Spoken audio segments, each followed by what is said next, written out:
تمہارے پاس عظمت والا برکت والا مہینہ آیا، وہ مہینہ جس میں ایک رات ایسی بھی ہے جو 1000 مہینوں سے بہتر ہے۔ اس ماہ مبارک کے روزے اللہ پاک نے فرض کیے اور اس کی رات میں قیام تطوع یعنی سنت ہے۔ خاتم النبیین صحابی نبی حضرت سلمان فارسی رضی اللہ عنہ فرماتے ہیں، اللہ پاک کے پیارے نبی صلی اللہ علیہ وسلم نے ماہ شعبان کے آخری دن بیان فرمایا، اے لوگو تمہارے پاس عظمت والا برکت والا مہینہ آیا، وہ مہینہ جس میں ایک رات ایسی بھی ہے جو 1000 مہینوں سے بہتر ہے۔ اس ماہ مبارک کے روزے اللہ پاک نے فرض کیے اور اس کی رات میں قیام تطوع یعنی سنت ہے۔ جو اس میں نیکی کا کام کرے تو ایسا ہے جیسے اور کسی مہینے میں فرض ادا کیا، اور اس میں جس نے فرض ادا کیا تو ایسا ہے جیسے اور دنوں میں 70 فرض ادا کیے۔ یہ مہینہ صبر کا ہے اور صبر کا ثواب جنت ہے، اور یہ مہینہ مواسات یعنی غمخواری اور بھلائی کا ہے، اور اس مہینے میں مومن کا رزق بڑھایا جاتا ہے۔ جو اس میں روزے دار کو افطار کرائے اس کے گناہوں کے لیے مغفرت ہے اور اس کی گردن آگ سے آزاد کر دی جاتی ہے، اور اس افطار کرانے والے کو ویسا ہی ثواب ملے گا جیسا روزہ رکھنے والے کو ملے گا، بغیر اس کے کہ اس کے اجر میں کچھ کمی ہو۔ ہم نے عرض کی یا رسول اللہ صلی اللہ علیہ وسلم، ہم میں سے ہر شخص وہ چیز نہیں پاتا جس سے روزہ افطار کروائے۔ آپ صلی اللہ علیہ وسلم نے ارشاد فرمایا، اللہ پاک یہ ثواب تو اس شخص کو دے گا جو ایک گھونٹ دودھ یا ایک کھجور یا ایک گھونٹ پانی سے روزہ افطار کروائے، اور جس نے روزے دار کو پیٹ بھر کر کھلایا اس کو اللہ پاک میرے حوض سے پلائے گا، یہ کبھی پیاسا نہ ہو یہاں تک کہ جنت میں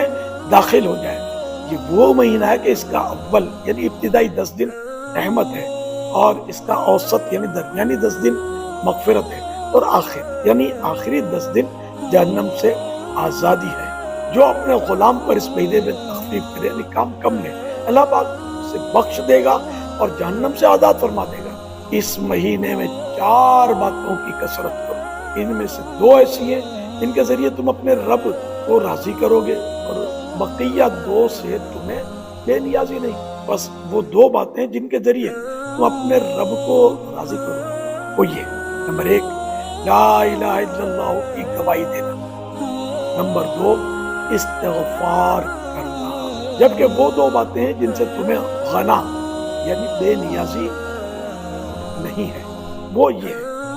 نمبر 1 اللہ پاک سے جنت مانگنا، نمبر 2 جہنم سے پناہ مانگنا۔ سبحان اللہ، ماہ رمضان شریف کیا شان ہے، کتنی برکتیں۔ وہ شعر، ہم تو مائل بکرم ہیں کوئی سائل ہی نہیں، راہ دکھلائے کسی رہ لبے منزل ہی۔ اللہ کے پیارے نبی صلی اللہ علیہ وسلم ہوتے ہیں، روزہ عبادت کا دروازہ ہے، روزوں کے لیے تیاری کر لو، ایک بھی روزہ نہیں جانا چاہیے، اور ثواب بے انتہا۔ حضرت سیدنا ابراہیم نخعی رحمۃ اللہ علیہ کا فرمان سناؤں، ماہ رمضان میں 1 دن کا روزہ رکھنا 1000 دن کے روزوں سے افضل ہے، اور 1 مرتبہ تسبیح کرنا اس ماہ کے علاوہ 1000 مرتبہ تسبیح کرنے میں مثلا سبحان اللہ کہنے سے افضل ہے، اور ماہ رمضان میں 1 رکعت پڑھنا اللہ اکبر غیر رمضان کی 1000 رکعتوں سے افضل ہے۔ تو پھر اللہ کا ذکر کرنے کی فضیلت، سبحان اللہ۔ مسلمانوں کے دوسرے خلیفہ حضرت سیدنا عمر فاروق اعظم رضی اللہ عنہ سے روایت ہے کہ اللہ پاک کے پیارے نبی صلی اللہ علیہ وسلم کا فرمان ہے، رمضان میں ذکر اللہ کرنے والے کو بخش دیا جاتا ہے۔ تو ادھر ادھر کی ہانکنے کے بجائے، فالتو باتیں کرنے کے بجائے، گپ شپ کرنے کے بجائے ماہ رمضان میں زیادہ کوشش کرنی چاہیے اللہ اللہ کرتے، درود پاک پڑھتے ہیں، اور جب بھی اٹھتے ہیں بیٹھتے ہیں لا الہ الا اللہ محمد رسول اللہ صلی اللہ علیہ وسلم کہتے رہیں، بلکہ ساری زندگی اس کی عادت بن جائے نا تو انشاءاللہ آخری وقت میں جب نزا کی سختیوں میں زبان سے کلمہ جاری ہو جائے، اللہ نے چاہا، اللہ کی رحمت ہو۔ اور یہ وہ پیارا مہینہ ہے کہ اس مہینے میں اللہ پاک سے مانگنے والا محروم نہیں رہتا، یہ دعائیں قبول ہوتی ہیں۔ حضرت سیدنا ابو سعید خدری رضی اللہ عنہ سے روایت ہے کہ اللہ کے پیارے نبی صلی اللہ علیہ وسلم کا فرمان عالی ہے، جب ماہ رمضان کی پہلی رات آتی ہے تو آسمانوں کے دروازے کھول دیے جاتے ہیں اور آخری رات تک بند نہیں ہوتے۔ جو کوئی بندہ اس ماہ مبارک کی کسی بھی رات میں نماز پڑھتا ہے تو تو اللہ پاک اس کے ہر سجدے کے بدلے